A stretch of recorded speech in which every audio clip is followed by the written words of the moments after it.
Welcome back to Marks and Parks with Brennan. This week we are in Arizona.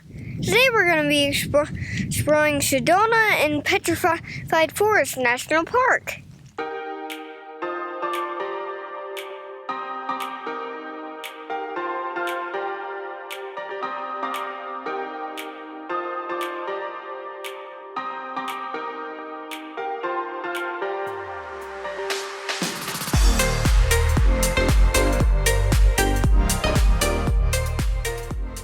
It wasn't a very long drive to our next campground in Cottonwood, Arizona.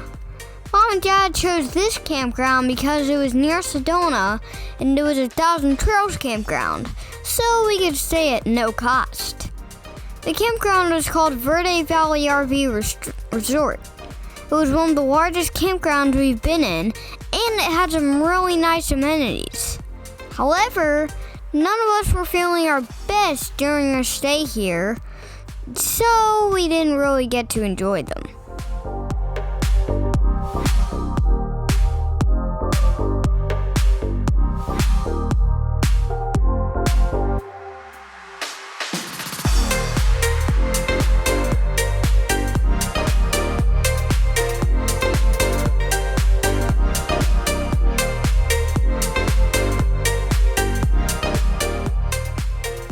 Sedona, Arizona is a small tourist town that happens to be surrounded by some very beautiful landscapes. It was named by T.C. Schnebley, who wanted mail delivered to the area after he built a home on his 80 acres there. The Postal Service told him the town would need a name before they could deliver mail. After choosing names, the Postal Service considered too long, like Schnebley Station. His nephew suggested to name it his wife's name, Sedona, and so he did.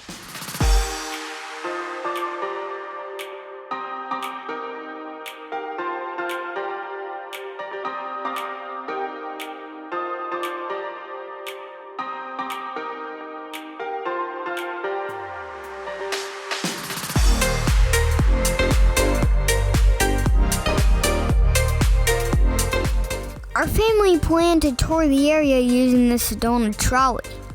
Due to an unexpected change in our departure time, we started our day by walking through the town. There weren't many shops open this early, so we got a snack and sat out on the back deck of the Canyon Breeze to enjoy the gorgeous view.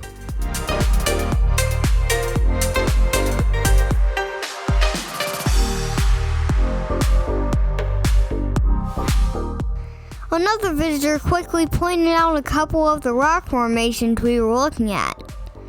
One is called the Snoopy Rock, and just a bit higher is a small version of Lucy.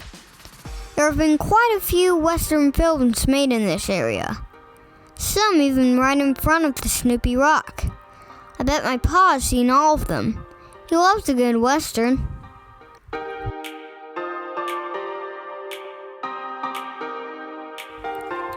We later boarded the trolley and began our tour. The tour guide took us to the Chapel of the Holy Cross. This chapel, commissioned by Marguerite Brunswick Stodd, was inspired by a cross she saw in the construction of the Empire State Building. Completed in 1956, the beautiful chapel was constructed among the Arizona Red Rocks.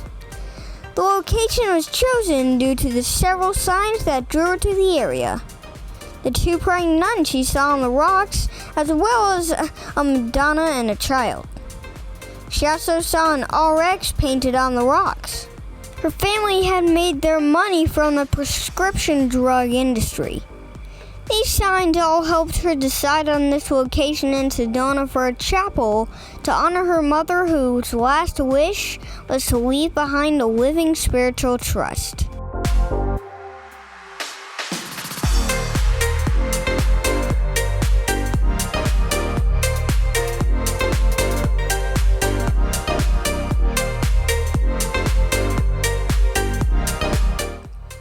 On our trolley tour, we learned about many different rock formations in the area, such as the Snoopy Rock, Cathedral Rock, Bell Rock, Boynton Rock, Airport Mesa, and Coffee Pot Rock. We also learned that Sedona has many vortexes, which are areas of moving energy. When he stopped at Boynton Canyon Vortex, the driver offered an explanation. So, it's one of those things that it's kind of more of a feeling than it is anything else. Now, they've got some scientists that came out here and they took measurements, but I usually talk more about the feeling. It has something to do with magnetic energy, I think, but we didn't feel anything. While on the tour, our guide pointed out the strange color of the McDonald's sign. It was the first time I've ever seen a McDonald's without the golden arches. The town of Sedona is designated as a dark sky area. It's one of the few cities where you can see the stars at night. Because of this, no businesses are allowed to have bright signs lit up at night. When McDonald's first heard that they couldn't bring their golden arches, they decided not to build a restaurant in Sedona. After about a year, they changed their mind. The company has a restaurant in Sedona with turquoise-colored arches. Many people, like me, stop for a picture with the odd-colored McDonald's arches. We enjoyed our day in Sedona.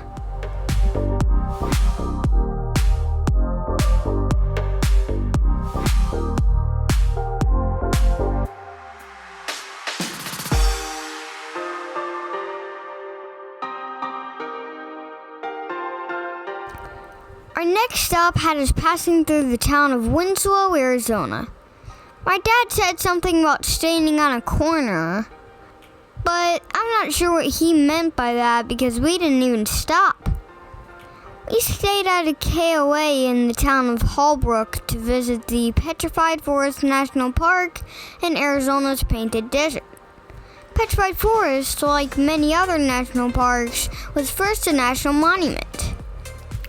At Petrified Forest, our first stop was at the visitor center, which was pretty awesome. There were lots of fossils to see, and they had an activity station that allowed you to dig through the sand like an archaeologist. I learned that the paleontologists and archaeologists carefully use tools such as brushes to remove the earth around the artifacts. After checking out all the cool fossils, we decided to watch the park video to learn what we were going to see in the park. Next, I went into the gift shop to stamp my passport book while Mom got me a Junior Ranger booklet. This was the first gift shop that had Junior Ranger hats, so I chose that as a souvenir. Next, we walked the Giant Logs Trail behind the visitor center. It was amazing to see all the trees that had turned to stone. It's hard to believe that it's possible for a tree to turn to stone, but I saw myself. Here's how it happened. Many years ago, like millions of years, the trees were growing along a river. But some of the trees fell into the rivers when they died and floated into log jams.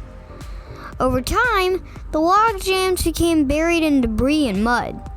It had silica from volcanic ash in the mud. The silica and other minerals got into the wood and crystallized. Over time, the minerals replaced the cells of the wood, and the trees literally turned to stone. Amazing, huh?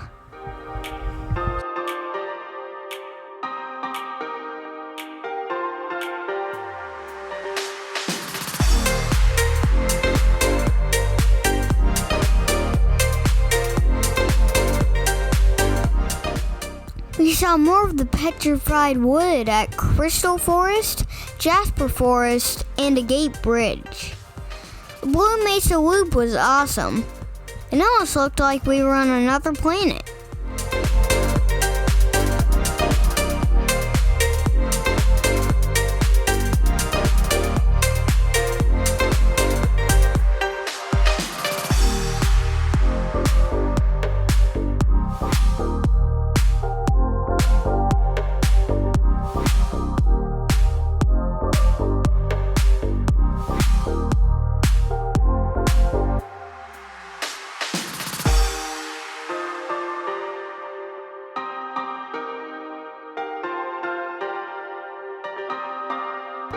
My favorite part of the Petrified Forest was the newspaper rock. I was amazed at all the petroglyphs I could see. In case you don't remember what petroglyphs are, they're pictures carved into stone. You can't really see them with the naked eye, so I had to use binoculars. Then, I was able to see so many petroglyphs that I couldn't believe it. The Puebloan people who lived along the Puerco River left over 650 markings in the area. The ranger at the site suggested that I might consider becoming a geologist when I told her about my interest in all the types of rocks we've seen. I don't know. I thought I wanted to be an astronaut. Now, I'm considering other options.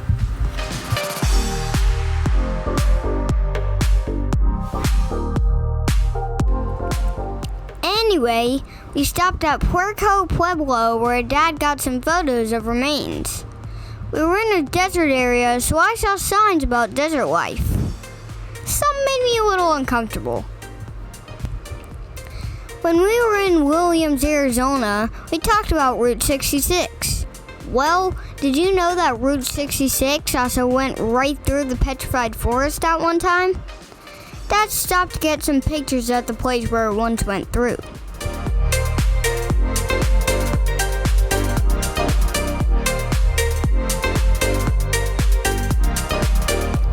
We had heard about the beautiful colors of the painted desert. This was our last stop before the final visitor center. The painted desert looked like a rainbow palette. It's actually layer after layer of clay and sandstone. It seems strange to see a landscape with so many different colors. This part of the park was another area that looked like it could be part of a different planet. I haven't seen anything like these landscapes back at home. Our final stop in Petrified Forest was at the Painted Desert Visitor Center. I took my completed Junior Ranger book in, took the pledge, and received my badge. It was another great day in America's parks. Thanks for watching my video. Remember to subscribe and click the notifications bell. I'll see you in Mesa Verde.